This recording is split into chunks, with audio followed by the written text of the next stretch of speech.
At dawn, the surveyor's tape stretched across basalt lintels at Khirbet el Dir, digits glowing 4.3 meters under a milky Levantine haze, the measurement whispering of doorways tall enough to invite the giants of the Rephaim. Hardened dust clung to the canvas of notebooks as Dr. Hana Rasawi brushed away flint flakes, noting volcanic inclusions that dated the stones to the 13th century BCE, the same horizon as the biblical age of the Nephilim. Perfumed sage smoke drifted from a nearby shepherd's brazier, folding into the trench and mingling with the copper tang of disturbed earth, as if the ground exhaled a forgotten legend. Theodolite clicks punctured the hush, each metallic chirp challenging the claim that builders of impossible stature once strode here. Yet the weight of the lintel, 9.6 metric tons according to the hoist scales, proved that ordinary hands risked collapse to raise what stories say, giants shaped with ease. If this quiet history soothes you, please subscribe. Under the low amber lamp inside the site tent, Hannah warmed her palms around a tin mug of cardamom coffee, its steam tracing ribbons through the cool night while cicadas rehearsed their endless chorus outside. The grit beneath her nails tasted faintly of salt, a reminder that this plateau once watched over late bronze caravans bound for Lake Hule. Soft goat-hide gloves lay folded beside a set of bone calipers, the tools glinting like patient fireflies in the lamplight as she sketched the lintel's pitted surface. Beyond the tent flap, starlight silvered the basalt blocks, and the distant Jordan shimmered like beaten foil, promising a chill that would sink into any traveller's bones before sunrise. Hana whispered into her tape recorder about the mythic gatekeepers known as Nephilim, careful to note the differential weathering on the western face. The microphone caught the hush between her words, that trembling space where scholarship brushes against folklore and a contemporary visitor confronts the spectre of not surviving a single night if the age she studies were to return. Outside, the flutter of moth wings brushed the canvas in time with distant water wheels, steadying her thoughts. She imagined the lintel reassembled in its original gateway, every grain of stone warmed briefly by the breath of giants who might have been disciplined warriors rather than monsters. In the 13th century BCE, when Egyptian viceroys listed Bashan among rebellious territories, the basalt strongholds around Khirbet el Dir demanded acclimated lungs and hardened skin from anyone daring to enter. Excavated hearths show charred aurochs marrow bones cracked with stone hammers, the residue thick with collagen that would sour a modern stomach unaccustomed to such ferrous diets. Night temperatures plunged toward 8 degrees C, even in harvest months, and the prevailing katabatic wind sliced across the plateau, carrying silt that rasped against eyelids like powdered glass. Baked clay tablets from Ugarit catalogued tribute ode to rulers titled Sons of the Mighty, their scribes adding reed stylus impressions alongside inventories of scale armor stitched with rawhide that sweat would stiffen into abrasive shells. Ceramic strainers recovered nearby still hold crusted residue of mare's milk mixed with blood, an endurance tonic that curdled within hours unless consumed by seasoned stomachs. The ground vibrated with the shuffle of corvée labourers hauling timber for scaffolds, a rhythm that punished anyone whose stride faltered under the relentless metronome of drums. A visitor from our era, lacking both immunities to soil-borne parasites and the ritual knowledge of the Rephaim cult, would watch oil lamps gutter in the smoky temples and feel the air thicken with alkali dust that scalds the throat. Listening to the reedy wind seep through surviving wall seams, it is easy to imagine those giants not merely as gigantic bodies, but as guardians of a regime of pressure and sound tuned to expel the uninitiated. The basalt dampened footsteps until they felt stolen, and incense thick with mastish resin perfumed corridors that only those trained from childhood could traverse without dizziness. Gentle moonlight would have traced the same grooves now under Hannah's fingertips, yet to the residents it signaled curfews enforced by sentries whose stature, real or legendary, embodied law. Could anyone parachuted from the modern world survive the relentless choreography of offerings, kneels, and coded knocks demanded before dawn?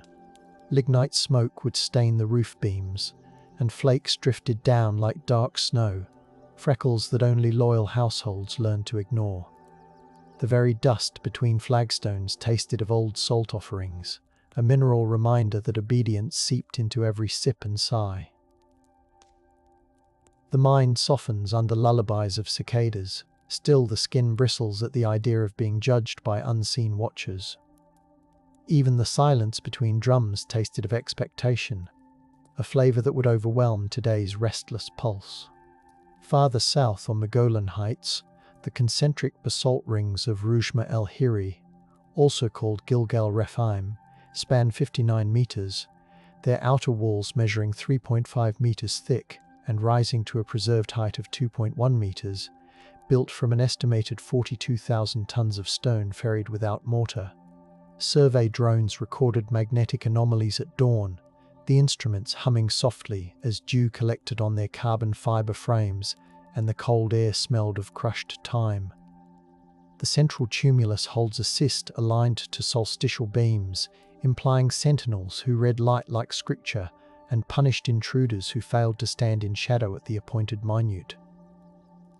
The sand remembers the pace of their ritual steps, the instruments hum, the hollow waits for breaths you should never offer.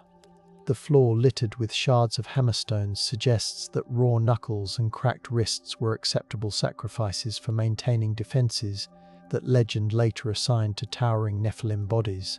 Even today, lizards basking on those rocks dart away as if respecting patrol routes, their claws scratching whispers into the stone that sound like orders being passed down the line. Standing within those rings, even through a historian's imagination, the low murmur of wind colliding with layered stone produces a bass note that vibrates through the ribs, persuading the body that giants still patrol unseen. Torchlight would have swayed, casting tall silhouettes that merged with the walls and turned every observer into a shortened trespasser in need of permission. The basalt's chill clung to every inhalation, and the taste of moisture drawn from the Sea of Galilee dawns would cling to lips like an oath. What soft-spoken traveller today could meet such resonant expectations without betraying fear in each heartbeat? Pleated cloaks would brush the basalt with a soft hiss, reinforcing the impression of height with every measured stride. The breath of comrades mingled with the mineral scent to form a dense canopy that pressed gently upon the crown of any outsider. Legends hardened not because of exaggeration, but because the architecture continued to rehearse their scale even after the builders fell silent. Each pebble crunch underfoot becomes a measured response, a rhythmic reply to voices you cannot hear yet, somehow feel brushing your earlobes. Contemporary cuneiform from Ima and the Amana letters mention unrest involving Rapa-Utu, a term philologists connect to the Rephaim, showing that the ideology of outsized ancestors shaped diplomatic anxieties as much as physical encounters. Tablets EA-273 and EA-325 reference shipments of bronze spearheads weighing 6 shekels each, heavier than standard infantry equipment, suggesting elite troops whose training normalized weight that would wrench modern shoulders. Temple inventories list cedar oil mixed with hematite dust for anointing warriors, a slick compound that stained skin crimson and made grips treacherous for anyone unused to ritual lubrication. As scribes etched the tallies, beads of sweat ran down temples despite the night breezes, and the taste of tin from bronze shavings lingered on their tongues. Those records, weighted by seals smelling of bitumen, show administrative precision deployed like armor against both mortal rivals and the myths breathing down their necks. Torches flickered against the inscriptions, revealing strokes carved deep enough to hold shadow even at noon, and the low rumble of priests chanting syllables older than Iron Age empires pressed against the chest like a second heartbeat. The textual record combines with the archaeological residue to indicate a cultural ecosystem posing lethal expectations on stamina, obedience, and diet. Reading those tablets beneath a soft tent lantern, the clay smells faintly of river mud and old honey, inviting the mind to drift toward the idea that the Nephilim were less bodies than the sum of obligations that swelled beyond ordinary scale. Their presence lived in the weight of the spear, the thickness of the oil, the density of oaths etched into basalt as though the stone itself could swear. A modern visitor's breath would fog under the strain of keeping pace with incantations timed to drum beats that never hesitated for fatigue. Wax from the lamp softened between fingers, releasing a faint honeyed scent that soothed even as the tales stiffened the spine. In the glow, shadows stretched across the tablets like elongated limbs, quietly reinforcing the notion that unseen figures still shared the chamber. The papyrus edges rasped like reeds in evening breezes, and that gentle sound reminds the listener that survival required mastering an acoustic code as demanding as any physical gate. Instead of monsters, the ancients built atmospheres, and those atmospheres would swallow an untrained guest before the first sunrise arrived. Bioarchaeologists cataloguing skeletal remains from Tel Es-Sa'afi, often associated with Gath of the Giants, report femoral lengths averaging 48.7 centimeters, significantly above regional norms, accompanied by enthesopathies indicating intense ligament strain from repeated load-bearing. The burial pits smell of damp limestone and decayed reed mats, and the matrix is peppered with barley chaff, charred during rapid cooking, implying kitchens that ran night and day to feed defenders at scales beyond typical settlements. Grinding stones show polish dominated by emmer rather than wheat, and residue analysis reveals high levels of saponin-rich legumes that would cause gastric distress in anyone unaccustomed to soaking routines timed to lunar calendars. Excavated storage jars still cling to residues of rendered fat blended with wild garlic, a pungent concoction that coated throats before night drills. Grinding those ingredients on basalt querns produced a muffled growl that reverberated through courtyards, warning strangers that kitchens doubled as armories of endurance. Fires crackled with resinous terebinth, filling halls with a tart haze that clung to lungs and eyes. The age of the Nephilim, anchored in these data points, demanded bodies conditioned to bear both physical and ritual burdens that would buckle a traveller born of central heating and filtered water. Sitting by the reconstructed hearth, the smoke threads through the hair and perfumes clothing with a bittersweet bite that lingers long after the embers dim, reminding us that sustenance came entwined with discipline. The notion of Nephilim superiority settles not in towering silhouettes, but in the choreography of breath, blink, and swallow under air heavy with terebinth oils. Would your heart beat slow enough to match the cadence of watchers who measured loyalty by how slowly a guest drank from communal bowls? Ash settled on eyelids, soft as powdered velvet, until blinking became an exercise in discipline. Even the lullabies sung nearby carried minor tones that wrapped around the ears like braided cords, keeping every listener tethered to duty.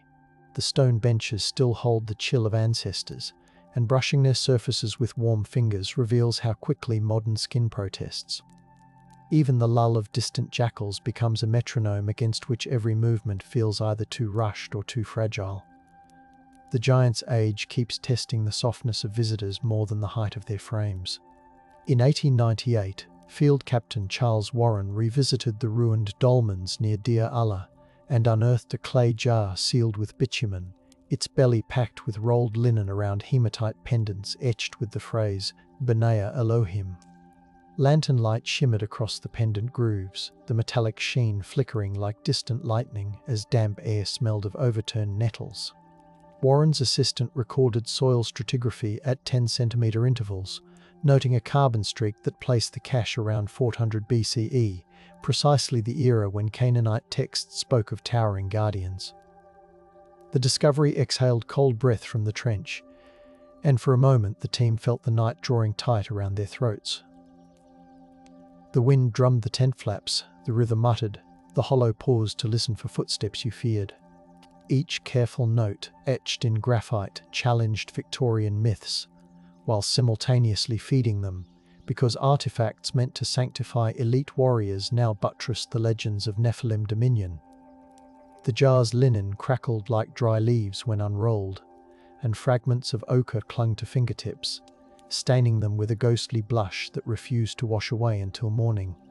Yet Warren's report languished in Ottoman archives, because Provincial Governor Mehmed Arslan feared that tales of superhuman ancestors might ignite local uprisings, so he ordered the jar resealed and stored in a cedar chest perfumed with camphor.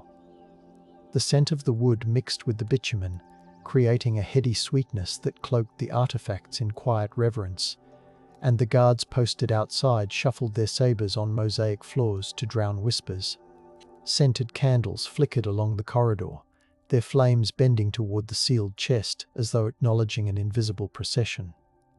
Clerks dipped reed pens into walnut ink that perfumed the air with spice, layering bureaucracy atop legend until both became indistinguishable. The parchment docket, now brittle as moth wings, records the bureaucratic muting not as censorship but as civic protection, revealing how awe can masquerade as administrative routine. A traveller stepping into that chamber would feel the humid air cling to their lungs and realise that silence, here, was meant to prevent fear from snowballing into revolt. Suppression tasted of politeness and tea, not violence, yet it still locked the Nephilim legend beyond reach. Only in 1973 did curator Layla Haddad reopen the cedar chest during an inventory for the new Jordan Archaeological Museum, her cotton gloves brushing off camphor crystals that glittered like frost under fluorescent light. She photographed the pendants with a Hasselblad, the shutter clicking softly while the lab smelled of ethanol used to stabilize the linen. Radiocarbon analysis conducted in Zurich confirmed the late Bronze date, and a publication in the journal Levant tied the inscriptions to a protective cult rather than literal giants. A low hiss from the fume hood accompanied every swab, blending with the click of heels on linoleum to form a metronome of patient revelation. Even the desiccated linen smelled faintly of desert rain when warmed under conservation lights, stirring a nostalgia for storms nobody living remembers. The rediscovery unfurled like a long exhalation, each data point aligning legend with ritualized elite memory. Visitors who now stand before the glass case hear whispering air vents and see their reflections merging with the artifacts, a reminder that the age of the Nephilim survives in curated climates that still challenge modern hearts with ancient expectations. Watching schoolchildren press their palms against the cool display glass, you can almost taste the metallic tang of preserved hematite in the conditioned air. And the mind drifts toward what reverence feels like when it spans millennia. The legend of the Nephilim doesn't roar here. It hums through humidity monitors and soft footsteps cushioned by museum carpeting, proving that awe can be a gentle warden. Would anyone accustomed to instant explanations feel comfortable surrendering to such measured mysteries for even a day? Their reflections shimmer beneath the display's LED glow, elongating bodies into shadow giants that nod back at curious faces. The climate-controlled air carries a whisper of adhesives and old paper, a modern incense that sanctifies curiosity without letting it run wild. The fluorescence buzzes overhead, and in that thin sound we recognize how survival in the giant's age required patience with rituals that never hurried. Rediscovery becomes less about spectacle than about relearning how to stand still while history breathes against the skin. Excavations at Tel Dan reveal city gates over 4 meters thick, flanked by basalt orthostats burnished by repeated contact with lime-washed shields, indicating that defenders expected assaults powerful enough to warrant overbuilt defenses. The gate passage still smells of crushed limestone and charred cedar, residues from quicklime traps likely poured into the throat of the entry to blind opponents. Bronze arrowheads with wide tangs litter the threshold, their patina a blue-green sheen that glints in slanting sunlight like sleeping serpents. Archaeologists mapped the bolt impressions along the gate's inner jambs, each groove filled with compacted soot smelling of rancid oil from torches extinguished in haste. Audio reconstructions of clanging shields echo off the surviving stones, and the reverberations linger like invisible guards refusing to yield the passage. Assyrian annals referencing this region around 8045 BCE describe opponents as mighty like Anak, merging memory of giants with the brute reality of fortifications built to repel them. Any modern visitor stepping inside would hear their own breath bounce off the tight walls and feel sweat cooled instantly by shade, a reminder that the age of the Nephilim weaponized architecture and climate in tandem. The blocked gate narrows the sky to a slim ribbon, and the echo of your footsteps returns with a delay that prickles the skin, as though unseen sentries measured courage by resonance. The air tastes of metallic lime, drying the tongue within minutes, and the damp basalt sweats when twilight falls, coating fingers with mineral slickness. Could someone raised on open-plan living endure this corridor's embrace without misstepping into concealed pits, without betraying unease to guardians counting each inhalation? Moisture drips from the ceiling in slow beads, pattering onto shoulders with the cold insistence of a warning. The basalt's faint metallic taste coats the tongue, and every breath feels like inhaling the memory of warriors who never truly departed. Here the Nephilim legend acts like a pressure system, settling on shoulders until posture either stiffens in obedience or collapses. Even in imagination you sense the expectation to lower your gaze, to accept that the walls themselves listen more keenly than any human witness. High above the Horan plain, the abandoned quarry at Al-Lajat displays grooves 40 centimeters deep, where sledges dragged monoliths destined for Nephilim. Associated sanctuaries, the basalt still bearing scars of copper chisels that sparked against the stone. Surface pollen trapped in fissures reveals thyme, pistachia, and wild cumin, filling the air today with warm, peppery fragrance that would have mingled with the sweat of labourers straining under loads exceeding a metric ton. Archaeomagnetic dating pins the quarry's peak activity between 1500 and 1250 BCE, aligning with the textual bloom of giant lore across Canaanite hymns. The sun lowers, shadows thicken, the basalt sighs, the hollow keeps count of unfinished dreams. When rain sweeps across the plateau, the quarry's channels gurgle with brown torrents that smell of copper filings, reactivating grooves carved millennia ago. Bats dart overhead, their wings brushing faces like leather gloves, enforcing the sense that the air itself remains on sentry duty. A modern body, lacking practice in balancing on clinker-strewn paths, would risk shattered ankles before nightfall, long before any mythical warrior lifted a hand. Imagining that quarry alive, you hear the scrape of sled runners and the guttural chants that steadied teams hauling stone, and that rhythm alone could undo a visitor unfamiliar with communal labour songs. The dust feathers across lips, tasting faintly of ashes and herbs, and the skin prickles where grit finds sweat. What happens when an outsider misses a beat, when the chant falters because one voice cracks? Drums carved from hollowed tamarisk trunks once set the pace, their skins stretched with goat hide that hummed beneath calloused palms.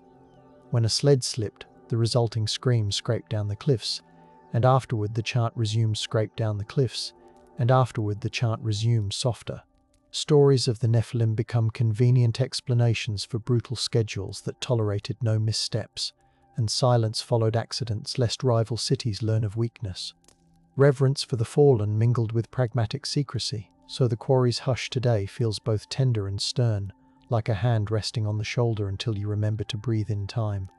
Scriptural references to the Nephilim in Genesis 64 and Numbers 13,033 entered scribal circulation during the exilic period, yet their phrasing leans on older Akkadian expressions like Elu Kerubu, literally divine warriors, hinting at a cross-pollinated mythos anchored in real military aristocracies. The Dead Sea Scroll fragment 4Q531, often called the Book of Giants, preserves a dream narrative where a giant sees a tablet swallowed by water, a metaphor etched into leather that smells of desert dust and aged parchment. Paleographic analysis shows the scribe's reed pen splitting near the loop of each aleph, suggesting hurried copying under cramped conditions, perhaps in a cave lit by smoking oil lamps. Fragments of ochre crumbled beneath the scribe's hand, staining the parchment's margin with rusty blooms that mirrored the apocalyptic visions within. Scholars handling the fragment today must breathe through masks that smell of latex and distilled water, replicating the controlled inhalations ancient copyists practiced for entirely different reasons. Carbonized wick fragments collected beside the manuscript emit a faintly bitter aroma when reheated, confirming the tight, oxygen-poor environment where these stories persisted. The textual evidence illustrates a world where cosmic rebellion mirrored the pressures of human hierarchy, reinforcing the peril faced by anyone who could not navigate both. In the cave where that fragment once rested, the walls sweat mineral tears, and moisture beads on fingertips as if the rock itself wished to cradle the words. Reading by soft lantern light, The crackle of the replica parchment sounds like distant brushfires, and each glyph feels like a heartbeat from an age that expected obedience to celestial judges. Tiny droplets gather on the cave ceiling and fall in irregular rhythms, tapping shoulders like measured blessings. The cool stone bench numbs thighs until sensation dissolves, and the mind floats between wakefulness and reverie, the same liminal state the text warns about with such urgency. Would you, cocooned in modern skepticism, manage to sleep in such a chamber knowing that dreams were once weighed for treason? The air carries the sharp tang of bat guano and stillness, a combination that presses gently yet persistently against the lungs. Here, mythology and discipline entwine until the boundary dissolves, and survival depends on respecting that blend without demanding it. Unravel for comfort. Assyrian reliefs from the reign of Ashurnasirpal II depict winged apkallu, sages associated with primordial beings, standing guard over sacred trees with hands raised in protective gestures. Pigments preserved behind their beards retain traces of malachite and orpiment, minerals whose powder would have irritated untrained skin, verifying that the paint mixture was handled by specialists. When torches flared, the malachite shimmered like damp moss, and the reliefs seemed to flex, testing the resolve of anyone standing within scent range of the cedar smoke. Courtiers shuffled forward with offerings that clacked softly, every bead of carnelian warm from body heat and fear. The reliefs were set in throne rooms where cedar wood smoked in braziers, enveloping visitors in a resinous haze while carved eyes glittered with inlays of mother of pearl. Royal inscriptions call these figures offspring of the deep, blending aquatic myth with terrestrial might, and envoys from the Levant recorded the awe they inspired. Anyone entering barefoot or in wool, rather than regulation linen, risked rash and reprimand, showing how the atmosphere itself defended the elite like invisible Nephilim sentries. Standing before those reliefs in the dim gallery of Nimrud's northwest palace, the stone surfaces feel cool yet sticky with preserved oils, and the air tastes faintly of cedar resin even centuries later. The giants of lore linger in the way the carved muscles bulge despite the rock's resistance, persuading visitors that the ancients conversed with beings heavier than the walls themselves. Could you hold your gaze steady under those glittering shell eyes without yielding to the impulse to bow? The reliefs cast shadows that stretch into tapering triangles, and stepping into one feels like sliding beneath a giant's arm. Cold drafts swirl through broken windows, carrying the dusty taste of collapsed ceilings that once echoed with diplomatic pledges. The silence in the hall is maintained not by guards but by the weight of expectation, a gentler yet unyielding force that keeps conversations to whispers. Awe is the custodian here, and even in reflection the spine straightens as though responding to an unseen command. In 1123 CE, the pilgrim monk Matthias of Antioch described entering a collapsed sanctuary near Banias, where a shattered basalt idol towered above him despite lying in pieces. He measured the fragments with knotted twine, noting a forearm length of 1.8 meters. His parchment journal smells of lamp soot and beeswax, and the script tightens whenever he references the Sons of the Watchers.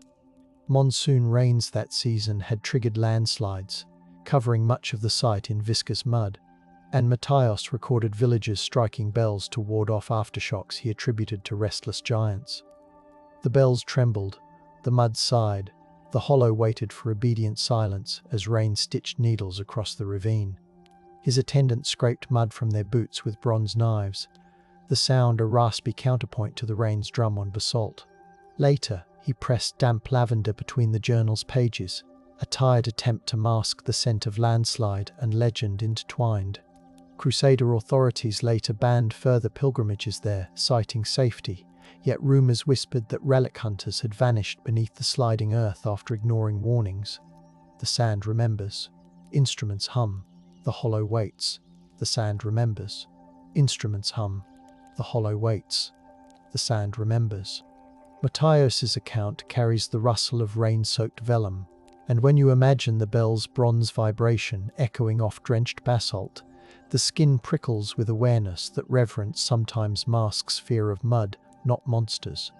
Could a visiting skeptic ignore villagers who inhale the petrichor and insist that the earth moves when legends are disturbed? Lantern flames reflected off puddles, multiplying the light into wavering columns that suggested towering sentries pacing beside the pilgrims. The storm's aftermath left cloaks heavy and cold, and each heartbeat thudded against wet fabric like a warning to retreat.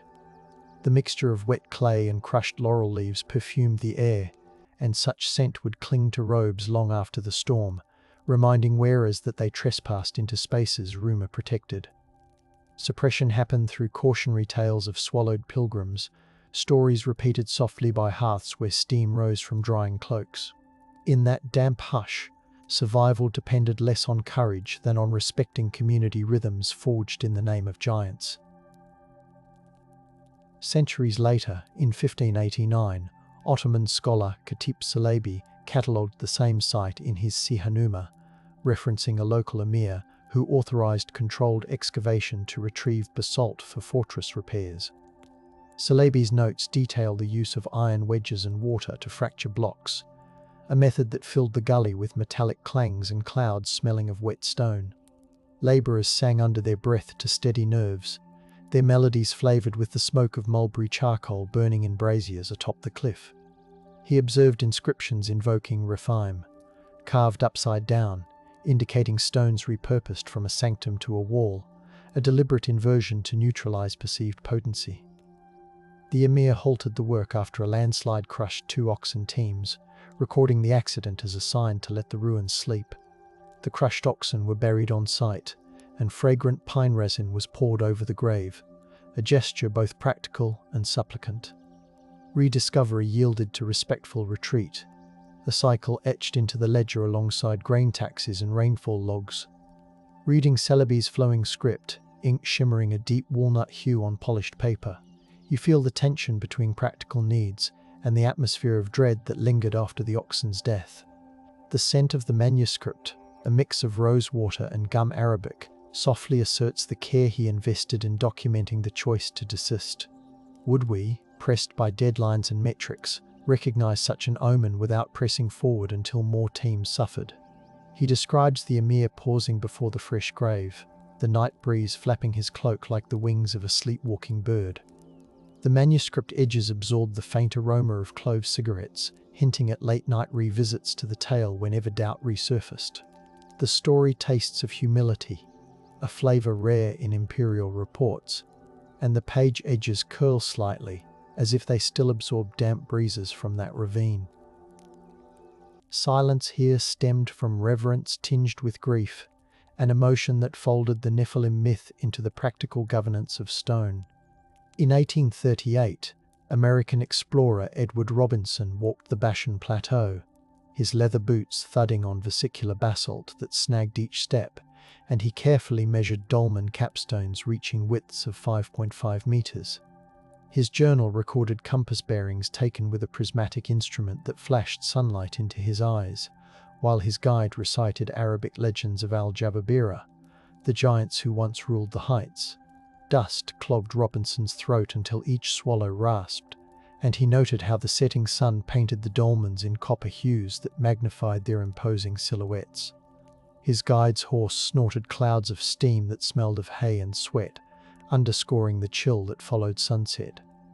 He compared the dolmens to Celtic barrows, yet admitted that their scale dwarfed anything he knew from Europe. Robinson tasted the metallic water from a cistern lined with lime, remarking on its bitterness and the chill that sank into his gut. The guide's warning that taxes followed curious foreigners hung in the air like wood smoke, a social pressure as tangible as any spear. His presence, another rediscovery, stirred local sheikhs to warn him away at dusk, citing jinn, but also worried that interest in the stones would bring tax collectors.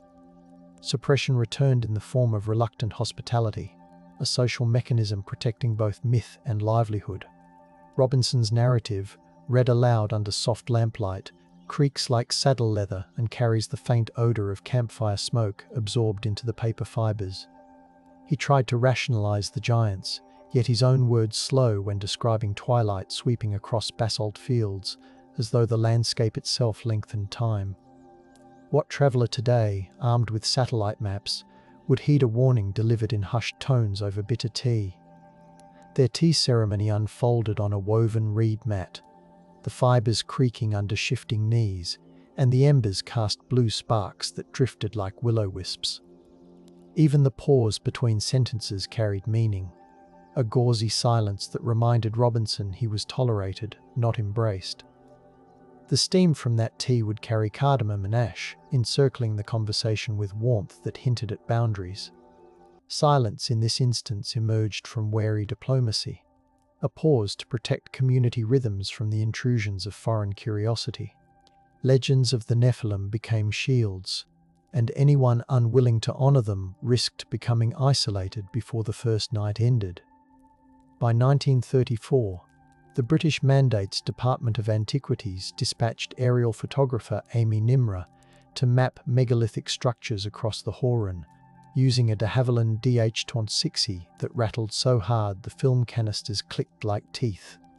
From 400 meters, she captured overlapping circles etched into black basalt, each casting long morning shadows that staggered like Titan footprints. The cockpit reeked of engine oil and sun-warmed canvas, and Nimrud's leather gloves stuck to the controls as she banked over the ruins. Wind buffeted the wings with rhythmic thuds, and Nimrud described gripping the fuselage so tightly that the taste of leather filled her mouth. She penciled coordinates onto maps that smelled of ink and dust, her handwriting elongated by the turbulence that kept her heart racing. Her photographic plates, developed in a tent smelling of fixer and damp cloth, revealed alignments matching solstitial sunrise angles within 2 degrees, confirming deliberate astronomical design. Vapors curled, the shutter sighed, the hollow traced light along memory as the pilot exhaled through a scarf of copper dust. Military censors, wary of leaking strategic terrain details, restricted publication, so her findings circulated quietly among scholars until after World War II. Nimrud's private letters described the hush after landing, when the cooling engine ticked beneath a violet sunset and the smell of fuel mingled with desert blooms, a combination that lulled her into reverie. She wondered whether the giants were astronomical priests, not monstrous bodies, and the question softened the narrative without diminishing its gravity. Would a modern tourist, tuned to instant uploads, withstand the enforced secrecy that muffled her discovery for over a decade? She pressed wildflowers between the film sleeves, their petals drying into brittle confetti that still smells faintly of sun-warmed pollen when the archive box opens. Her restraint became an offering to the landscape, a vow whispered into the drone of cicadas surrounding the landing strip. The silence imposed by military caution felt metallic on her tongue, like biting a coin, yet she honored it, trusting that the images would eventually speak. That patience mirrors the very discipline we imagine the Nephilim demanding: endurance, discretion, and the ability to hold knowledge quietly within the chest. Geologists mapping the Golan Basalt Plateau note that the vesicular flows form labyrinthine tubes, some collapsing into sinkholes that exhale cold drafts smelling of iron and damp moss. Seismological data from the Dead Sea Transform indicates tremors every few decades during the Late Bronze Age, with magnitudes approximated at 6.5, enough to topple walls unless reinforced by oversized stones. The populace responded by constructing cyclopean facades, documented at sites like Tel Soreg, where blocks weigh upwards of 12 tons and were likely moved with log rollers coated in animal fat, a practice inferred from residue on preserved timbers. Thermal imaging taken at dusk shows pockets of retained heat glowing like embers beneath the crust, foreshadowing nighttime collapses accompanied by muffled thuds. Even today, hikers report a metallic ringing underfoot moments before a slab shifts, a warning bell tuned by geology rather than myth. The squeal of fat-soaked rollers on rock would have sounded like deep whale song, echoing through ravines as a warning. A modern visitor unused to terrain that shifts underfoot without warning would risk falling into a cooling vent or being crushed by a dislodged block long before mythical combat began. Imagining the squeal of those rollers under a twilight sky, the air thick with the scent of tallow and basalt dust, you realize that survival hinged on harmonizing with the landscape's groans. The legend of towering Nephilim may have been an attempt to personify vigilance itself, a constant watchfulness that listened for Earth's sighs. Could you sleep lightly enough to wake at the first pebble cascade, ready to brace a wall with rope and chant? Moonlight sliding over the rollers would have turned the fat sheen into silver ribbons, mesmerizing and nauseating all at once. The night air smelled of sweat seasoned with ash, and even the playful bark of dogs fell silent when the earth grumbled. In such settings, legends became lullabies for the vigilant, and anyone who failed to learn the tune would be swallowed by the night. Recent ADNA studies from tooth enamel excavated at Tel Bet Yera reveal high carbohydrate intake coupled with genetic markers for acromegaly-like growth, most likely caused by pituitary adenomas linked to inbreeding among elite warrior lineages.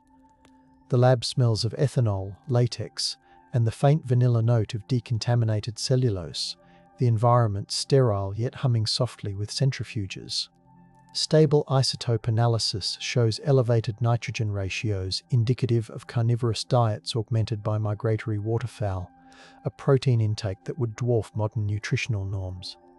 Under microscopes, the enamel reveals striations filled with minute flecks of basalt dust inhaled during quarry labor, a gritty record of industrial breath. Mass spectrometry flickers across screens, and the beep of calibrations harmonizes with distant ventilation fans, creating a subdued symphony of science around the bones. Skeletal trauma patterns include compressed vertebrae and healed fractures consistent with wielding heavy weapons or sustaining collisions with battering engines. The data suggest individuals of unusual stature existed, but they paid for height with chronic pain and limited lifespan, a biological toll that would terrify an unprepared newcomer. Handling a cast of those elongated bones, the plaster chilled against gloves, you sense the bittersweet irony that giants may have suffered under the very expectations their size inspired. Laboratories murmur with ventilators, and the sterile air tastes of filtered dryness, yet imagination adds the copper tang of ancient blood rushing through enlarged arteries. Would a visitor truly envy the Nephilim after feeling the weight of a femur shaped by constant strain? Resting that cast across the forearms induces a subtle tremor, a reminder that tendons strain even in replicas, and the mind imagines the ache of carrying obsidian maces.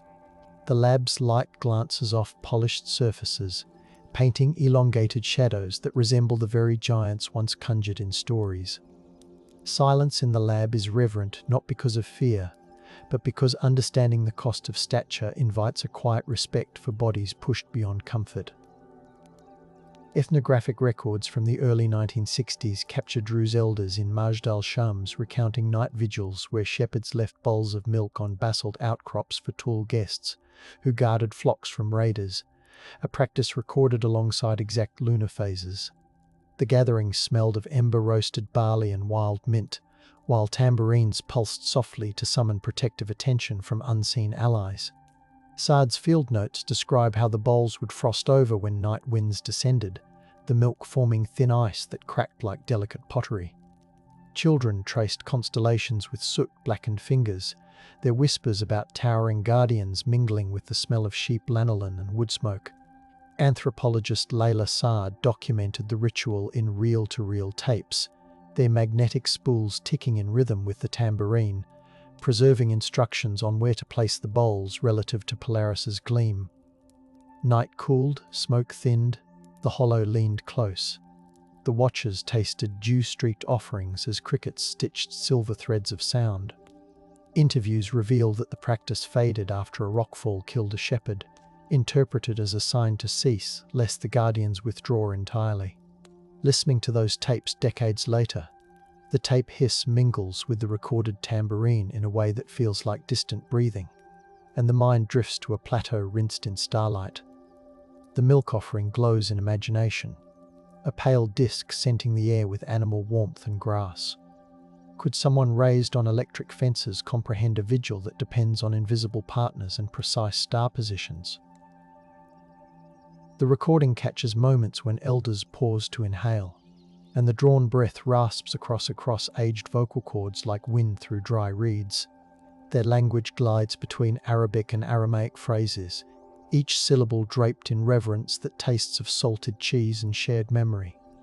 When the ritual ended after the rockfall, silence settled not from suppression but from grief, the community choosing to let the giants rest unbothered. The legend here becomes a tender boundary, one a stranger ignores at their peril. At the University of Haifa, researchers constructed a virtual reconstruction of a Nephilim-era fortified compound using LiDAR scans and paleo-environmental data, rendering humidity, wind speeds, and acoustic reverberation based on basalt density. Participants wearing haptic suits feel simulated stone textures cooling their skin, and ultrasonic emitters reproduce the drum resonance recorded at Rujam el-Hiri, vibrating through the chest cavity. Developers programmed olfactory cues, releasing a whisper of myrrh during dawn sequences so that users taste resin on the back of the tongue. Vibration plates underfoot mimic the tremor of marching columns, and the floor's subtle shiver turns calf muscles to water by the simulation's end. The lab smells faintly of ozone from projectors and the citrus tang of cleaning solvent, a modern echo of ancient aromatics. Physiological readings show heart rates spiking within minutes, particularly when virtual guard chants resonate at 72 beats per minute, creating entrainment that disrupts modern breathing patterns. The simulation demonstrates how a visitor today, deprived of acclimation, would struggle to regulate heartbeat and balance amid sensory overload. Removing the headset, subjects often describe a lingering phantom weight on their shoulders, as if a heavy cloak still rests there, and the sensation lingers like a shadow even under fluorescent lights. Sweat cools along the spine in metallic rivulets, and participants often rub their wrists as if heavy cuffs remain. Would you willingly re-enter after feeling your pulse surrender to ancient rhythms not your own? The laboratory's HVAC sighs overhead, yet ears keep straining for drums that no longer sound, proof that the experience plants echoes in muscle memory. The hum of the lab persists, yet minds wander to torchlit corridors and the faint taste of mineral water shared in fear. The reflective pause smells of warm circuitry and human sweat, a reminder that even in simulation the giant's world refuses to accommodate modern expectations. Silence becomes a recalibration period, a gentle insistence on respecting the tempo of a myth made palpable again. Climatologists reconstructing late Bronze Age weather patterns from speleothems in the Saurik cave identify oscillations between drought and sudden deluge, a volatility echoed in sediment cores from the Sea of Galilee showing rapid flood deposits. Stalagmites in the cave glow under UV light, revealing growth bands that smell faintly of damp chalk when touched. Inhabitants built terraced reservoirs lined with hydraulic plaster, whose fragments still emit a chalky smell when dampened to capture precious runoff. Failure meant dehydration under relentless sun, where temperatures soared above 34 degrees C by day only to plunge at night, forcing bodies to endure thermal stress cycles. Farmers responded by storing dried figs coated in sesame, a sticky ration that fused sweetness with salt to keep guards awake during parched patrols. Clay tablets list rations of salted fish and date cakes laced with beerwort to maintain electrolytes, a diet that would shock modern metabolisms. Thunder boomed across open plains, reverberating like distant drums, and lightning reflected off basalt to produce ghostly afterimages that could send unprepared eyes reeling. Standing within a reconstructed reservoir, the plaster cool against fingertips, you sense the desperation that sculpted each curve to trap water that smelled faintly of algae and lime. Survival in the Giant's Age required trusting in engineered slopes and communal rationing that tolerated no selfish thirst. Crickets chant from terrace walls, their rhythms syncing with the drip of water into storage jars, a gentle percussion that soothes even as it warns of scarcity. The wind carries hints of baked mud and crushed thyme, fragrances that promise comfort if rationed wisely. Could you control your sips when neighbors watched for fairness with the intensity of sentinels? The sky's violet hour would invite both relief and dread, and the first breeze after sunset carried dust tasting of copper and wild sage. The legend of the Nephilim becomes a reminder that discipline can feel taller than any body, and the mind bows to expectations older than memory. Psychologists analysing ritual tablets from Ugarit note that many incantations include deliberate pauses marked by triple dots, instructing singers to hold silence long enough for listeners to feel chest pressure, a technique mirrored today in diaphragmatic breathing training. The clay tablets, cool and gritty, release a faint earthy odour when warmed by handling, grounding the reader in the same sensory world as ancient chanters. Markers for the pauses were sometimes smeared with blue glaze derived from azurite, and flakes still glitter beneath magnification like trapped sky. Participants in modern reconstructions describe their fingertips tingling as the silence extends, an almost electric sensation spreading through the ribcage. Reconstructed ceremonies in experimental archaeology settings showed participants experiencing mild hypoxia when they adhered to the pauses, inducing euphoria followed by exhaustion.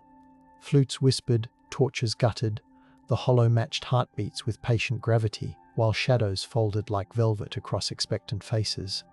Such practices trained participants to ride waves of oxygen deprivation, a skill modern lungs rarely possess, and the inability to comply could mark a stranger as untrustworthy. Attempt the breathing yourself in a quiet room, and the chest tightens sooner than pride allows.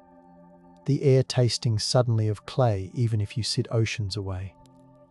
The pause stretches, weighted by ancestral expectation, and ears ring with phantom flutes. Would you confess to the elders that your lungs failed, risking banishment from the circle? When you open your eyes too soon, the darkness seems to thicken in gentle reprimand, smelling faintly of candle wax and cooling stones.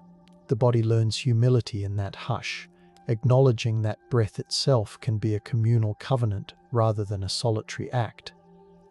Silence here carries the softness of velvet invoked in the incantation, yet its grip is firm, guiding each inhale and exhale with invisible hands.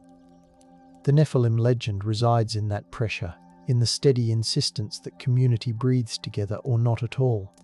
Administrative tablets from Hazor enumerate service rotations for mighty men, scheduling night watches in 2-hour segments, and imposing fines measured in silver shekels and sesame oil for anyone who slept on duty. The tablets smell of baked clay and faint soot, and the wedge impressions are so deep they catch shadow even in diffused light. Tablet edges display chew marks from rodents, a reminder that even meticulous systems battled mundane threats under smoky ceilings. Guard reports mention dew-soaking cloaks before dawn, the moisture-chilling spines, while distant owls hooted agreements with the night's vigilance. Oil lamps used during rounds burned animal fat infused with juniper, producing a sweet, smoky aroma that clung to wool cloaks. Patrol routes wound over slick basalt stairs where moss bloomed in shaded crevices, so guards strapped leather sandals with copper hobnails that sparked faintly in darkness. The system relied on relentless vigilance, and the penalties suggest that failing any portion, whether diet, discipline, or scent masking, could cost a life or freedom within hours. Imagine taking that watch, the juniper smoke kissing your throat, while copper sparks beneath your feet draw constellations on the stairs. The silver fines translate into months of labour, and the sesame oil would otherwise season the sparse meals that keep muscles supple. Could you keep your eyelids from drooping when the night insects serenade with lullaby rhythms? Fellow sentries shared dried figs dusted with ash to keep mouths alert, the gritty sweetness painting tongues with determination. Each rotation ended with a whispered blessing over the oil stores, a murmur that tasted of faith and fatigue intertwined. The air thickens with the promise of punitive dawns, and the stars glimmer like watchful eyes above, refusing to close. Legends of Nephilim might have flourished simply because only giants, real or imagined, could bear such schedules without breaking. Comparative mythology studies link the Nephilim to Hurrian tales of the Kumabi cycle, where sky-born titans fall to earth, narratives preserved on clay tablets that smell of damp straw and exhibit fingerprints of scribes pressed beside cuneiform wedges. Archaeologists uncovered these texts in Hattusa, within archival chambers whose stone floors remained slick with ancient wax drippings from torches. The archivists found hearth ash fused into the floor, and when crushed, it released a ghost of roasted barley that transported readers into ancient feasts. Copper bells discovered nearby still jingle when handled, their sound thin yet insistent, like distant reminders of Titan banquets. The tablets list offerings of barley beer spiced with coriander, suggesting ceremonial feasts that mingled intoxicating warmth with thunderous recitations. Cross-references in Egyptian execration texts mention great ones of Bashan, showing the motif travelling along trade routes perfumed by frankincense and packed with copper ingots. The diffusion underscores that the age of the Nephilim was less a single event than a regional consensus about power wielded by those who mastered land, ritual and rumour. Tracing those fingerprints across continents, you feel the papery drag of history against your own skin, and the air fills with phantom coriander and torch smoke. Letters between traders mention exchanging myths as bargaining chips, their papyrus crackling like dry leaves when unfolded in museum stacks. Could a traveller survive among cultures that expected such seamless blending of myth and governance without surrendering their familiar frameworks? The faint aroma of aged linen wraps these stories, and even in climate-controlled rooms, the whispers feel warm against the ear. The legends drift like incense, coating the tongue with sweetness that hides a bite. Silence across these corridors is not empty. It is saturated with the footfalls of messengers who carried rumours like delicate pottery. Respecting that weight becomes the only safe passage through the night. Modern speleologists exploring the lava tubes beneath Mount Susita discovered skeletal remains of goats arranged in semicircles, radiocarbon dated to the early Iron Age, accompanied by basalt pestles stained with ochre, implying sacrificial feasts held underground to honour subterranean guardians. The tubes exhale air smelling of wet ashes and mineral-rich humidity, and the walls glitter with calcite that catches torchlight in shards. Navigating requires crawling over jagged slag where a misstep slices boots, and CO2 monitors beep softly to warn of rising concentrations that numb limbs within minutes. Water drips from the ceiling in syncopated beats, spattering onto tongues with a mineral tang that numbs taste buds within moments.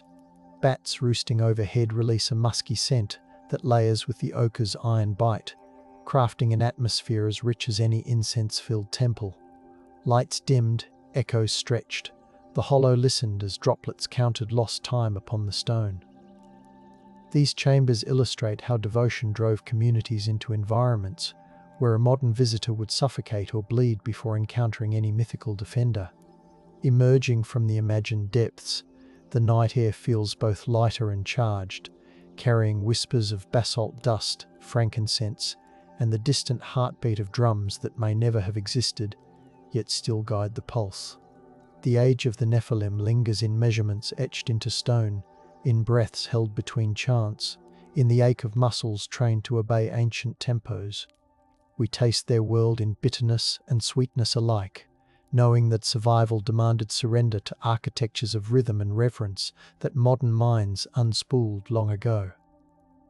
The breeze grazes the skin with cool fingers, and somewhere a nightjar calls, its note a soft arrow through the dark. Footsteps slow of their own accord, savouring the mingled aromas of soil and distant resin fires, content to let the unanswered linger. The mystery stays awake, breathing beside us, suggesting that some histories endure as atmospheres rather than answers, gently inviting us to listen without expecting the night to explain itself.